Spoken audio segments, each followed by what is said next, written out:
when I get so high and drop that thing so low. Make you sit right here. Now you can't go back home. You love it when I get so high and drop that thing so low. Make you sit right here. Now you can't go back home. You love it when I get so high and drop that thing so low. Make you sit right here. Now you can't go back home. You love it when I get so high and drop that thing so low. Make you sit right here. Now you can't go back home. I'm drank up and I'm banked up and I'm faded. You bend it down and you poke it up and you elevate it.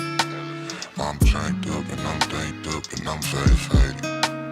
You bend it down and you poke it up and you elevate it, you elevate it. I came over, I ain't sober, I'm still drunk, that's hangover. Might run it back when this page over. You the best thing, I done slaved over. Gon' arch you back and been way over. It's overdue for that understressing. Over him, now you underdressing. Call me up and I come finessing. Like, ooh, we shot it, what it do, what it don't. Baby, you a queen, you can move how you want. You was rocking with me when I couldn't stay afloat. They ain't never saying nothing wavy to a boat. Like, eyes up, look at me, now I'm the captain. Brought the camera, time for action. Split the legs just like a fraction. Tuck the napkin, time for snacking. You a mother meal. Tell me that it's mine, baby, tell me that it's real. Hit it to the max, well, tell me how it feel. It's gonna be a minute, cause I'm in it for the thrill. Make her feel like heaven, she gon' put me in the wheel. And willingly, I wanna do anything she wanna do. I ain't even wanna boo, but this is what the karma do. It's hard to be apart from you, cause ooh, I love it when I get so high and drop that thing so low. Make you sit right here. Now you can't go back home. You love it when I get so high and drop that thing so low. Make you sit right here. Now you can't go back home. I'm drank up and I'm danked up and I'm faded. You bend it down and you poke it up and you elevate it. I'm drank up and I'm danked up and I'm faded. You bend it down and you poke it up and you elevate it, you elevate it, you.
tight, twisted around your finger like a piece of string. I'm winded, chasing after your ghost is real exhausting. I'm in love, but I don't think it's what I thought it was supposed to be. Love story, no guts and no glory. How did I get so dizzy thinking of you?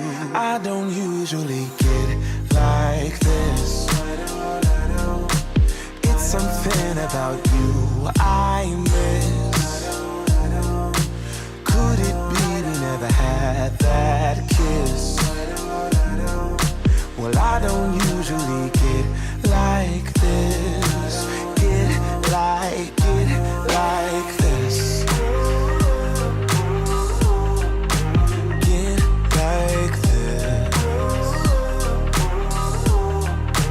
Get like this. Get like this. Get like it, like it, like this. Reminded of how I met you, tried to catch you falling. Instead I fell off myself and I just can't stop falling. These wings are gonna flap for me if I keep waiting. Keep waiting, keep waiting, keep waiting, keep waiting. How did I get so dizzy thinking of you? I don't usually get like this. I don't get like it's something about you I miss.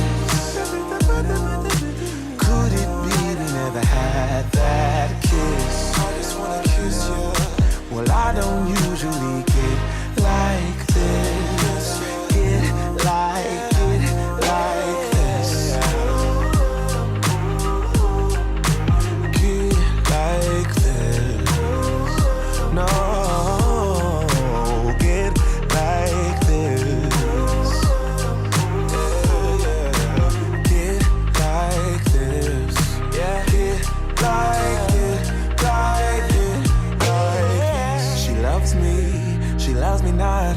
This bouquet is all I got. I'm dreaming, or could it be a future for you and me? She loves me, I know it's true. Or maybe I'm the fool for you. I don't usually get like this. It's something about you I miss. Could it be we never had that kiss? Yeah, I don't usually get like this. Get like this. Oh, get like this. No, get like this. Yeah, get like this. Get like it, like it, like this.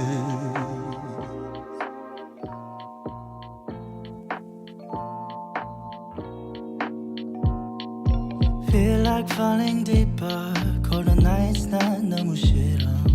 기다리기에는 너무 길어. 줬던 내 사랑이 식어. 기대만 하는 것도 난 힘들어. No, I can't, just can't. 가져 내 맘을, 놔줘 내 가슴을 다 바쳐 사랑하기엔 내 자신이 너무 걱정돼. 바보 같은 생각이야. 알아 멍청해.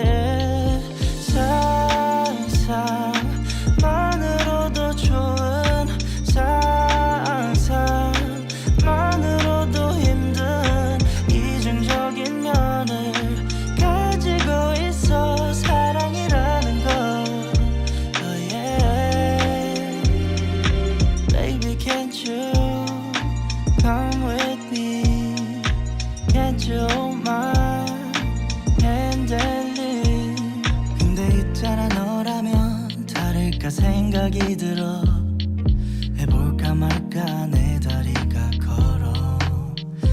방향이 어딘지 서로 궁금해져 버려 애써 맘 졸여 하늘만 보면서 언제쯤 알게 될까 너도 나와 같은 생각을 하고 있을까 한참을 멍하니 보다 보니 살짝 어두워진 색깔 불그스름한 노을의 때깔 상상만으로도 좋은 상상만으로도 힘든 이중적인 면을 You broke my heart a million times. Can't count the times I made you cry. Oh, we're such a mess now, and we're burning out. I get so sad at the thought of losing you. Mic check 1 2. Losing you. I can't bear the thought of losing you. I'm losing you. You're still perfect as the day goes by. Even the worst ones hate, they make me smile. I stop the world if it would give us time, yeah, to work things out, to work things out, to work things out, to work things out, yeah, yeah, to work things out, to work things out.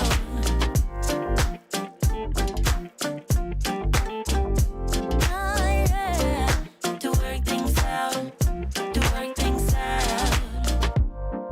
Can we be honest? You're my comfort zone. Whatever I say, don't let me go. I know you're angry, babe, and I am cold. I get so sad at the thought of losing you. Hey, Leticia. Losing you. Leticia, you're at a rehab. I can't bear Better the get off the thought internet. of losing you. I'm losing you. You're still perfect as the day goes by. Even the worst ones Hey, y'all. hate, they make me smile. They make me I smile. stop the world if it would give us time, yeah, to work things out, to work things out. To work things out, to work things out, yeah, yeah. Come on. To work things out, to work things out.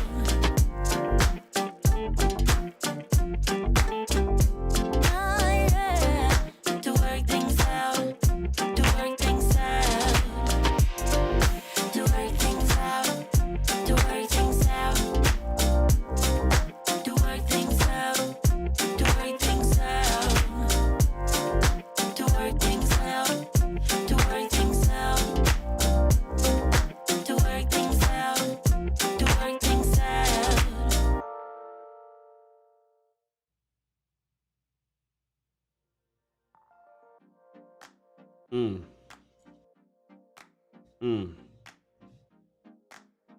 Hold on, y'all. Let me clear these notifications.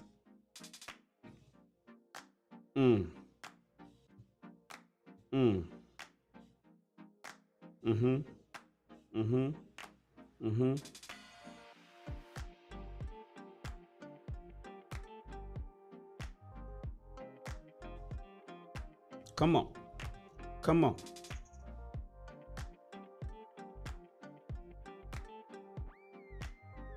Y'all ready? I'm ready. Notifications clear. Welcome to another chapter of Rich People Read, where we read a book a month to instruct you in the ways of the successful through the power of reading. We are currently reading on this live book club. It is Friday. Uh-oh, my watch is dead. It is Friday, July 22nd, at 10:59 a.m. Pacific Standard Time. What's up, Lakeisha? Why are you at a repassing on the internet, Lakeisha? Oh, you're decorating. Okay. Well, you're not at the repass. You're at, I guess, I don't know. Let me hush. The repass is going to be later, and you're setting up for a repass. What's up, Miss Drea? Ladies and gentlemen, we are reading a book called How to Be a Stoic, the little known tips on how to cut through distractions and desires to become a better human being. Currently, we're on chapter 7. We're going to knock out today chapter 7 and chapter 8. Chapter 7 is only 3 pages. So we're going to knock out chapter 7 and chapter 8, and then I'm going to let you guys go. I'm excited to be here. I'm happy that because of you guys, I'm reading more than I ever have in my entire life. I am reading more now than I ever have my entire life. Thanks to people like Miss Drea and Lakeisha. Thanks to my man, Eric Jones. Hoo-ah! I've never read this much in my life. Not a book. I read, don't get me wrong. I've read more than this in my life because I read articles, I read internet, I read manuals. I read things that teach me stuff instantly, quick. But long books, I don't read. That's just not my thing. Novels, books, I just don't read them until we started Rich People Read. So I'm so glad that you guys are here. I appreciate you. You know what I didn't do? I didn't start the giveaway. Hold on, you guys.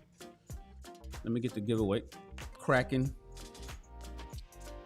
As soon as you see the information show up in the chat, you can start typing salute.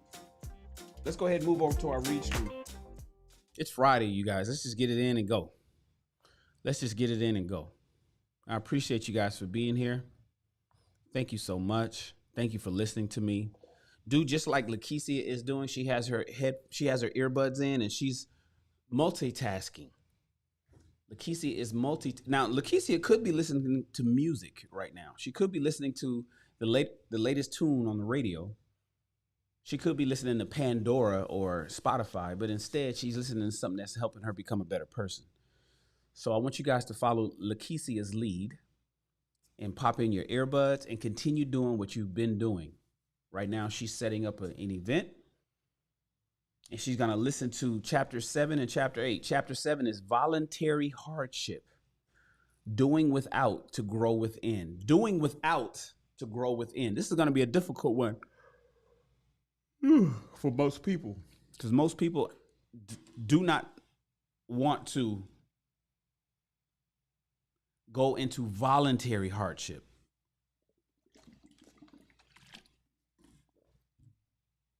But let's talk about it, you guys. Let's talk about it. All right. Appreciate you guys being here. I will do my best to project my voice to make sure that I'm crystal clear and that you can hear me loud and clear as we go ahead and jump into chapter 7 of Rich People Read. A book that we're reading is called How to Be a Stoic. Voluntary hardship, doing without to grow within. Lakeisha, listen up. Let's talk about a powerful tool in the Stoic arsenal, the practice of voluntary hardship. So what exactly is this? Well, Seneca describes this practice in selected letters. In fact, I am so determined to test your firmness of mind that I will instruct you according to the instruction of great men. Set aside a few days in which you will content yourself with the smallest and poorest diet and rough, shaggy clothing, and say to yourself, is this what I was afraid of? Let your mind prepare itself for these difficult circumstances in freedom from care, and let it be strengthened against the injustices of fortune while still enjoying her favors. You see, the soldier makes forced marches in the midst of peace and plants his stake without an enemy and wears himself out with superfluous toil so that he will be strong enough for necessary toil. Sidebar, basically, when we're in peace, soldiers still train. They still train. They still go through simulated battles, even though they're not at war. So when wartime comes, they're ready. If you do not want a man to tremble in action, exercise him beforehand.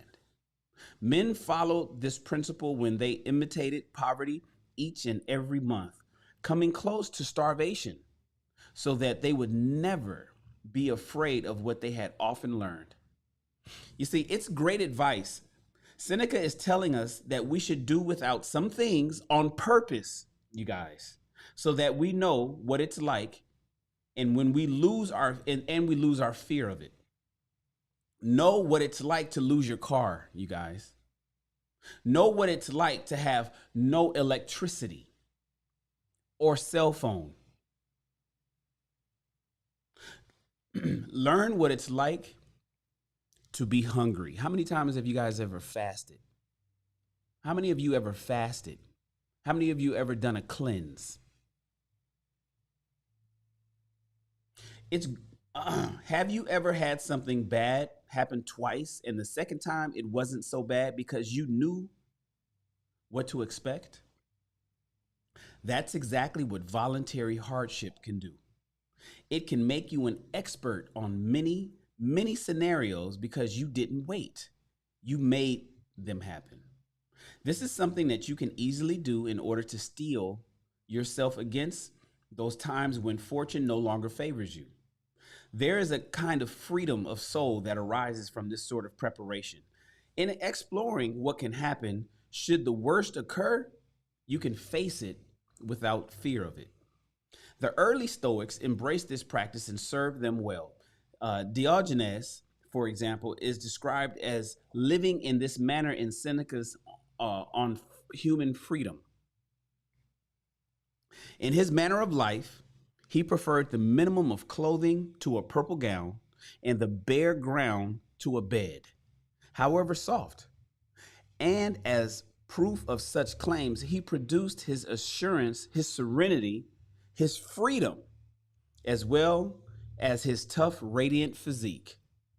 You see, in this example, Diogenes removed the fear of poverty by living well below his means, shining not by the merit of his material possessions, but rather by his good health. Wait, hold on. Oh, hold on, guys. My iPad is doing its thing again. Got to bring it back. Bring it back. Bring it back. Bring it back. Hold on.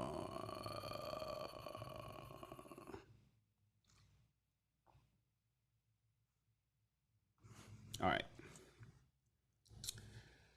So in this example, Diogenes removes the fear of poverty by living well below his means, shining not by the merit of his material possessions, but rather by his good health, his freedom, and his serenity. One friend of mine had a successful experiment in this. He worked a lucrative tech job that allowed him to eat out every night if he wanted, but he was starting to feel that he was becoming a slave to excess. As an experiment, he started going out to eat only on Sundays, dividing half of the money he spent going out between his savings and half of his grocery budget. The result? Well, since he still got to go out once a week, he started savoring this time more. It had more value. Like going out on that one Sunday now had more value. Now, you see, and rather than rushing through meals, he started taking his time. This could be you, like going to a nightclub. If you club all the time, then it's no big deal. If you do something all the time, then it's no big deal. But then the time, especially if you enjoy it. But if you hold back a little bit, sidebar, if you hold back a little bit, the time that you do a lot to go will be that much more valuable to you. At home, he was able to stock the larder and was frankly surprised at how much you can get on a fraction of his eating out budget. Later, when he lost his job, he also found that living below his means was a very good idea after all. Just a little food for thought. As the only thing a Stoic truly owns is their reason for happiness, Diogenes teaches us something powerful by his example. Cato, the younger, is another good example, known to walk around without his shoes, oddly dressed, with even his head uncovered in the rain. When people laughed at this mode of dress, he would laugh right along with them. This sort of depth of character is something that you need to seek within yourself. A Stoic shines in their deeds. The exercise of voluntary hardship over time reduces even the fear of death. Tacitus describes an account of his death in detail in Annals.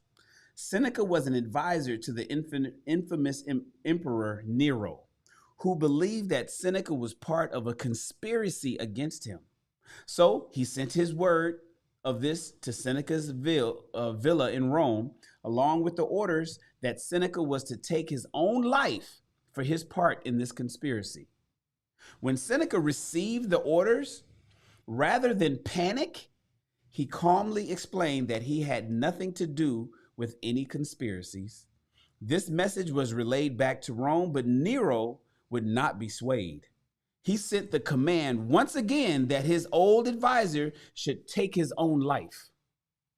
The description in Annals tells us Seneca, quite unmoved, asked for tablets on which to inscribe his will, and on the centurion's refusal, turned to his friends, protesting that as he was forbidden to requite them, he bequeathed to them the only but still the noblest possession yet remaining to him, the pattern of his life, which, if they remembered, they would win a name for moral worth and steadfast friendship. Seneca had so little fear of death that after he attempted to cut himself on his arms and his knees, he declared that it was taking too damn long. Tacitus attributes this to his age, stating that he bled little and to his ration diet. Seneca next asked for poison. He said, "Give me some poison, since I've been ordered to commit suicide. Give me some poison, because cutting myself ain't working." The poison, too, seemed to have little effect on the old but dedicated Stoic. To ease his pain, and to conduct the flow of blood, he then asked for a warm bath, which had the desired effect. Seneca soon expired. He soon died by the orders of Nero, whom he used to advise, but Nero ordered him to kill himself. So he asked to go in. He took poison. It didn't work. He cut himself. It didn't work. He said, "Man, just give me a nice warm bath so I can let the blood flow a little bit easier. And it'll help me with this pain." And Seneca soon died. He soon expired, calmly and rationally. He died the way that he lived. Now, while the Stoic views on death are something which we go into later, the practice of voluntary hardship, which removed all fears from Seneca, Cato, and Diogenes, is something that you can begin right away. Once you have learned what it is to be hungry or thirsty, then the possibility can no longer frighten you if you ever do become hungry or thirsty. You see, sleeping on the floor is no big deal once you've done it a few times, you guys. Could you live without electricity? Yes, you could, just as you can live without air conditioning or heating. We recommend that you start small and build on it. Here are some things which you can do that will help to steel you against misfortune so that you can enjoy freedom from your fears. Try one or more of the following. All right. Fasting. Start small, you guys. Skip breakfast every day for a week, or skip dinner every day for a week. Work your way up to fasting 1 day a week and then 2. Alternatively, choose your groceries in a manner where you have 1 meal a day. Understand poverty to lose your fear of it. Endure. Another thing you can do is avoid liquids after a certain time. Drinks. No water, no coffee, no soda pop, no liquids after, let's say, 5 p.m. Try going a full day without liquids. Be careful with this one, but understand thirst so that you aren't afraid of thirst. You can even just try keeping 20 ounces of water in the refrigerator and having a day or two where that is all you drink, just 20 ounces of water. Another thing to try is sleep on the floor. When's the last time you slept somewhere other than your bed? Not the sofa, not the chair, but on the floor. Beds are nice, but if you didn't have one, would you be just fine? Try sleeping on the floor for a week to see what it's like. Learn to appreciate simply having a place to sleep at all. Next is take a day without the air conditioner. Ooh, that's going to be tough for me. What up, fatty? Take a day without the air conditioner. Spend a weekend just using the fan or a good old-fashioned windows and breeze to cool yourself down. If you weren't able to pay the electric bill and lost all your AC, or if you live somewhere without it, would you be able to survive? Of course. Toughen up your resolve and lose your fear of losing everything by doing without this luxury every now and then. Another one is shower with a bucket and a sponge. Now I'm going to take you to the military days. I'm going to take you to my days. Shower with just a bucket and a sponge, not a bathtub, not a shower, but wash your ass with a bucket and sponge. Showers are a luxury that you don't always have in some countries. While this might not be the reality where you live, what if your water got cut off? Explore this scenario by forcing yourself to clean the way you would without a shower. Having no water is another facet of poverty that can really get to you if you haven't prepared yourself mentally. How about this? No meat on the weekends. Marvelette, could you do without meat on the weekends?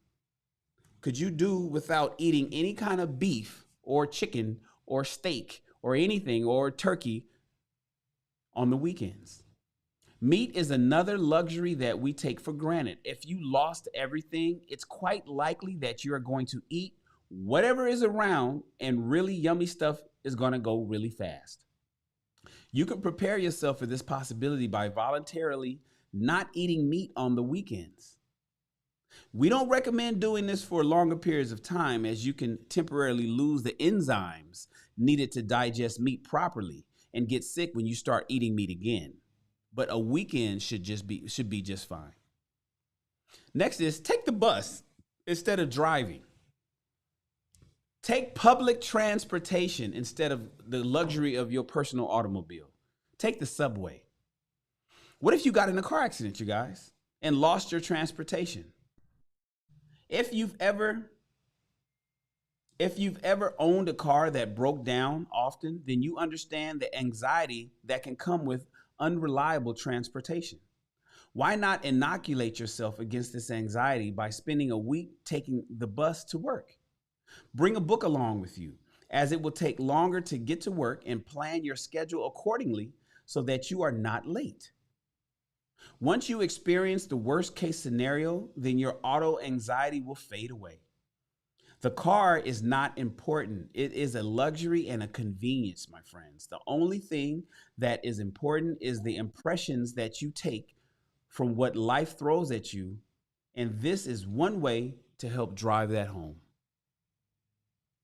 How about this? Dress humbly, like Shannon. I could get suited and booted every day, but I wear a nice t-shirt. You don't need those fancy clothes, you know. A Stoic impresses other actions by their actions and virtue. No, a Stoic impresses others by their actions and virtue. So why not switch to jeans and t-shirt or other casual, inexpensive clothing to wear in your free time? While this is hard due to vanity and our desire to impress other people, as a Stoic, a lesson that needs to be driven home is that the opinions of others are not something that you can control. As such, they are unimportant. The exercise will show you that the fears of judgment are baseless, because if you are living virtuously and exercising your control, then other people are going to notice this, not what you're wearing. They're going to notice that, not the clothes you have on. Give one or more of these exercises a try and see for yourself. While it seems odd putting restrictions on yourself, you will soon see that what you are really doing is giving yourself actually more freedom. And that, my friends, is chapter 7. We're going to move on to chapter 8, which is only 3 pages too, and then we'll be done for the day. Ms. Drea says, I'd rather walk than take the bus. Okay. She's like, yo, I think she's saying that because she don't want to get on the bus because it's nasty. I don't want to get on no damn bus. I'd just rather walk up the sidewalk. Point is, don't take the car. All right. Let's move on to chapter 8, visualizing the worst to take away its power.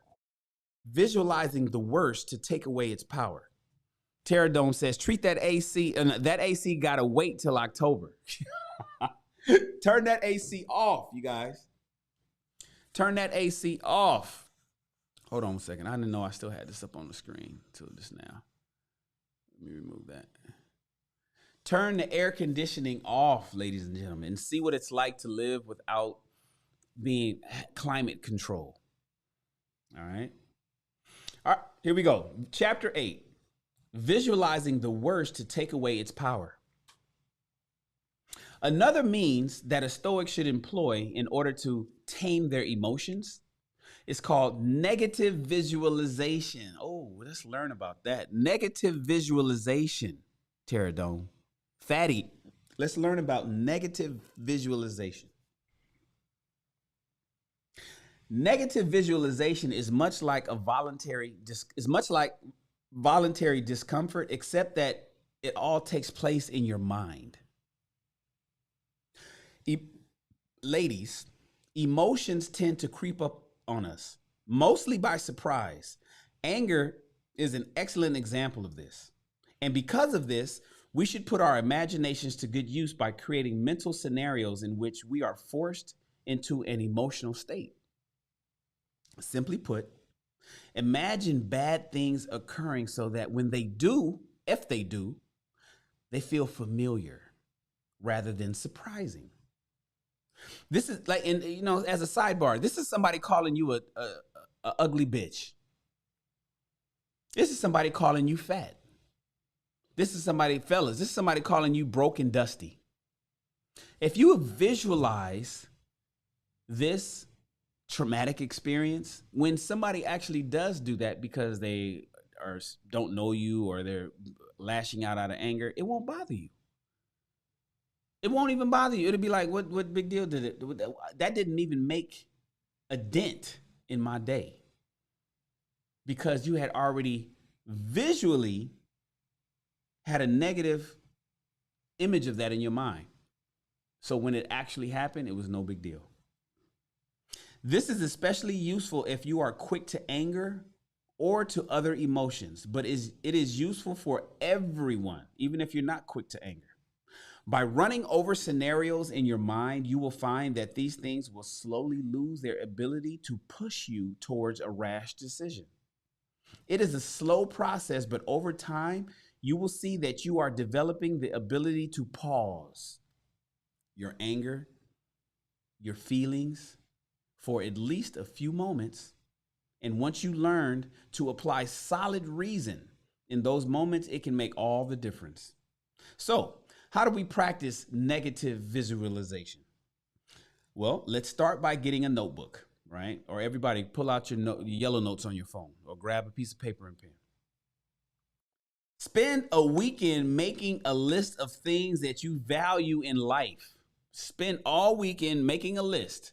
Keep the list around. Put it in the kitchen. Keep it in the bathroom. Keep it on your nightstand. You're making a list of all the things, and you're using the entire weekend to do this. You're making a list of all the things that you consider valuable in life. They could be anything like beloved keepsakes, your job, people who are important to you. Maybe you own a house and your grandfather's boat. Spend a little time on your list, you guys. Aside from serving our purpose for this exercise, it will also teach you a lot about your current values. The reason we are doing this, aside from teaching you how to lose your fear of the worst, is also to give you an idea on how much freedom we give up by attaching too much to material things. Epictetus tells us in the discourses that such attachments make us a slave to these things. He says you should disassociate yourself from everything outside of yourself. The body, possessions, reputation, books, applause, as well as an office or lack of an office, because a preference for any of them immediately makes you a slave, a subordinate, and prone to disappointment.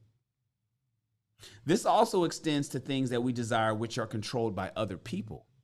In chapter 14, he continues this thought, advising us that whoever controls the things that we want, love, or hate ultimately controls us. That's a bar. Whoever controls the things that we want, love, or hate ultimately controls us. If you want to be free, my friends, if you want to be free, don't let yourself long for the things that someone else is in control of. Let that sink in.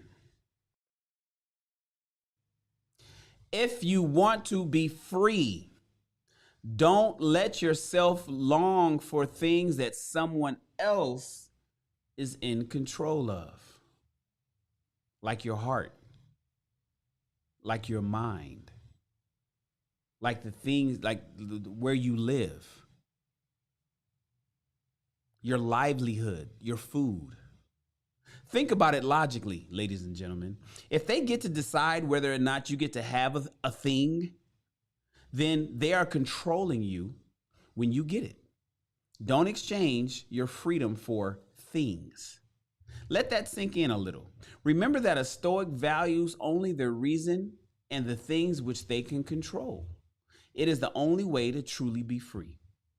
Material goods come and go. Fortunes are made and broken in an instant. Your job, as an example. It is very rare that someone has only one job in their entire life. With these principles in mind, we will now want to take advantage of our list and start meditating on the things which we have written down. Craft your own scenarios, or you can use our examples that we're getting ready to talk about. And you should devote 10 minutes to each meditation twice a week. That's 20 minutes a week. It is important that we also state at this time that there is a fine line between negative visualization and anxiety. Keep the visualization confined to your exercises, and if a particular exercise upsets you too much at this stage of your self-training, then do a different exercise instead. We want to prepare you for anxiety, not exacerbate it, okay? So here, the example scenarios are as follows. Listen up, LaRonda. How would you deal with the loss of a loved one, LaRonda? We all have people in our lives that we value. We do. Mentors, they can be family members, good friends. And every one of these people are human, and they are going to die someday. Every single person you know is going to die someday. Denying this will not change it. And when it comes to things which can impact us the hardest in life, the passing of a loved one is quite possibly number one on the list. With this in mind, meditate on what you would do if you found out that this person had died, if this person had passed away. What impact would it have on your life if they died? While it seems morbid, this negative visualization can help to ensure that you are stronger when the eventuality arrives. Another thing you can do, right? This is a negative visualization. What if you lost your current job that you have right now? Some of you guys experienced this during COVID.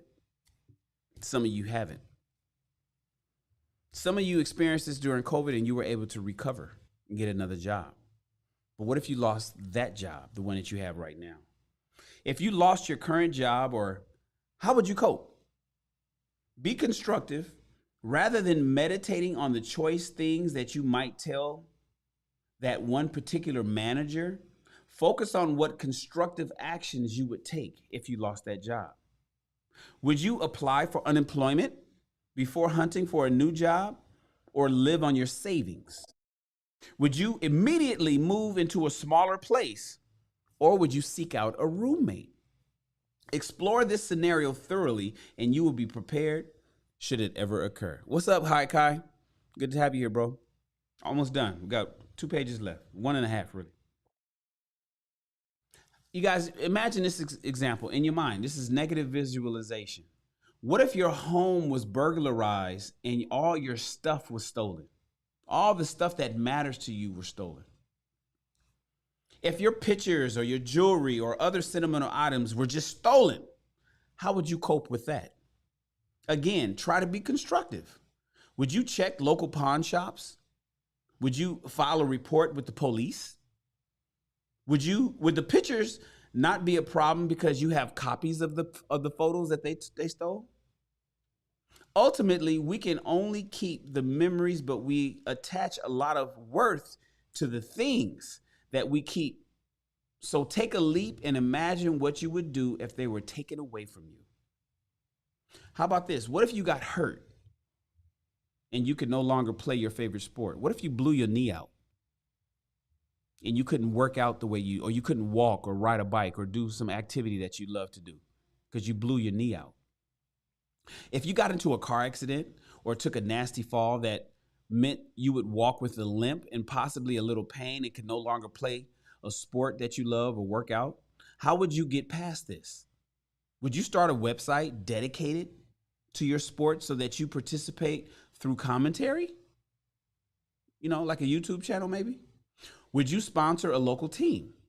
But meditate on this and determine what it means to you and how you would fill the hole if the worst should occur. How about what if you could no longer afford to eat out, you guys? No restaurants, not even fast food. Sometimes in the rat race, we become reliant on those moments when we can treat ourselves to an evening out. If your work is particularly demanding, then sometimes it seems like this is the only time that you can relax, when you get a chance to go to the restaurant and have a bite. So imagine that you no longer had the money to actually do that, to go to a restaurant, sit down and eat, to go to a bar, to go to the after hour spot. How would you entertain yourself? What would you do instead? Are there other ways that you can reward yourself without spending money? What if you could no longer afford the internet or cable TV? We take the internet and our staggering assortments of channels to watch for granted. If you could no longer afford the internet or TV, what would you do? Could you read more, for one thing? Would you get a second job to these things to get these things back? Would you get a second job so you can get those things back? Sacrificing your time so that you can sacrifice more time? I'm going to get a job so I can waste more time on the internet and watch TV. This visualization will help you to understand your reliance on these things, especially if you grew up using the library instead of the internet, like me. Like me. You know, I know a lot of you guys don't know what the Dewey Decimal System is. In fact, a lot of you guys never even heard that term, Dewey Decimal System. Have you ever heard of the Dewey Decimal System? You have to be of a certain age to even know what the fuck that means. What if you flubbed a project at work and lost the respect of your coworkers? You just screwed up on something. You guys are all working on something at work and you just fucked it up, right? And now you lost respect of your coworkers. This visualization helps to drive home a couple of things. First, it forces you to take into account how much you value the opinion of other people. While a healthy respect for what your boss thinks is a good thing, caring too much about the opinion of others can lead us to paranoid anxiety. Secondly, it gives you a chance to outline a course of action should this sort of scenario ever occur. So let's imagine that you didn't meet a project deadline, or that your work was considered only passable, right, on an important project. How would you deal with this? Would you swallow your pride ask your boss for a meeting so that you can determine what might have been done better? Would you humbly solicit the opinion of your coworkers? Would you go ask all of them in an attempt to learn from the experience?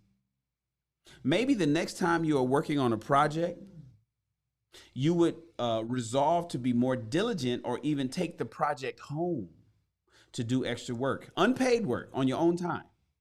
Use this negative visualization to strengthen yourself and to help affirm what you can accomplish by deeds and honest intent at the cost of pride. You'll be stronger for it. Get out of here. This damn iPad. Hold on, y'all.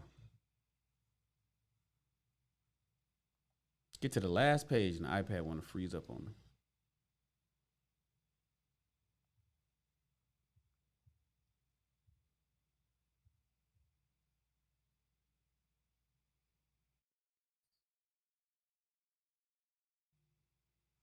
All right. These are just a few examples, my friends. But if you use them as a foundation, then you can surely come up with some of your own. The important thing, especially if you are a natural worrier, is to keep these things constructive. Don't dwell on who you would yell at or go into the visualization thinking, of course, this could never happen the whole time, right? If you do this, then you are missing the entire point of the exercise. Negative visualization is a tool that the Stoic uses to be prepared. When the worst comes, it generally comes by surprise. Think of it like this. Soldiers in the military are routinely subjected to the unexpected until they learn to act instinctually in certain scenarios. Negative visualization works on the same premise. If we take a little time each week to reaffirm our action plans for the scenarios which emotionally threaten us the most, then it stands to reason we will be better prepared when they actually do happen. Exercise your powers, my friends. Exercise your powers of reason before life forces you to do so. It's the Stoic way. And ladies and gentlemen, we are done. I appreciate you guys for reading along with me. I hope you learned something today. I hope you learned something today. That's super important. It's super important that you learn something. Thank you so much for being here. Let's go ahead and do our giveaway, and then we can wrap it out. Close this. And we're gonna close entries. Ooh, not too many of y'all join, but that's fine. Y'all know that. Y'all know y'all supposed to hit the you're supposed to type salute. And we're gonna go here, and we're gonna pick a winner, and the winner is Hayakai. Hayakai is the winner of today's giveaway. Let's complete that, close that, and we're good. I appreciate you guys for being here. Thank you so much for reading along with us. Remember, reading is the way to expand your mind and your bank account. I say it every time. Tune in next time to another chapter of Rich People Read. I hope you guys are learning the stuff that I'm reading to you. You're listening to things and it's triggering you, right? It's hitting you. It's like, damn, I didn't think of that. Or wow, that's something I need to take into consideration. I hope you are actually taking them into consideration to help you become a better person. But even still, the fact that you're listening to this is leaps and bounds above the next person that's not. So I appreciate each and every one of you guys. Tune in next time to the next chapter of Rich People Read, and you, my friends, are myth. Yeah.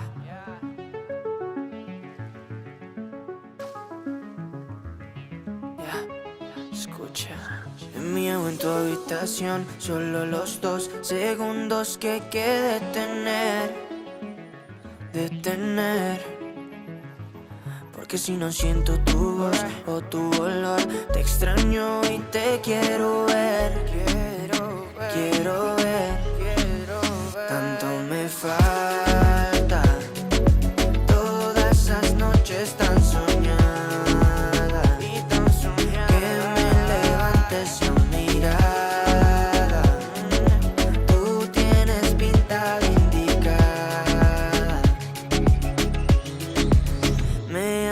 falta, bebé. Dime qué tengo que hacer pa' tenerte de una vez, pa' no poderte perder. Dulce, eres mi bombón, te quiero melocotón. Por ti corro un maratón, solo de la dirección. Tú y yo, queriendo más amor. Pa' mí no es suficiente, yo quiero tu calor. Tú y yo, con esa conexión, somos lo que la gente no ha visto de los dos. Tanto me falta, todas esas noches tan soñadas, que me levantes a mirada. Tú tienes pinta de indicada. Mira, somos perfectos, es algo indiscutible. Mi estilo y tu estilo no están disponibles. Solo soy sensible cuando te tengo porque eres irresistible. Tus labios combinan con tus ojos, porque eres tan pretty que hasta yo de eso me antojo. Chica, necesito mis anteojos, quiero verte en noche hermosa de todos modos. Tú y yo, queriendo más amor. A mí no es suficiente, yo quiero tu calor. Tú y yo, con esa conexión, somos lo que la gente no ha visto de los dos. Tanto me falta, todas esas noches tan soñadas, que me levantes a mirada. Tú tienes pinta de indicada. Tanto me falta, todas esas noches tan soñadas, que me levantes a mirada. Tú tienes pinta de indicada.